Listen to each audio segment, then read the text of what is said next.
ดมาเป็นคนบ้านดงบ้านป่าอาศัยพื้นให้พื้นนาเป็นที่ทำมาหากินคอยคำลงแรงนั่งแยงนกกา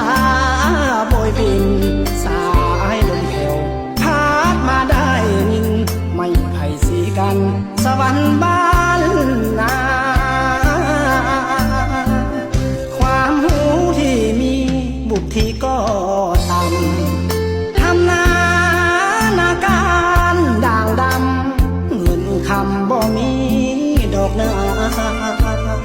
สาวใดจะสนคนบ่มีปริญญาหนุ่มผ้าเพผ้าขมาบ่ได้ดูลาเหมือนคนเมืองใหญ่โท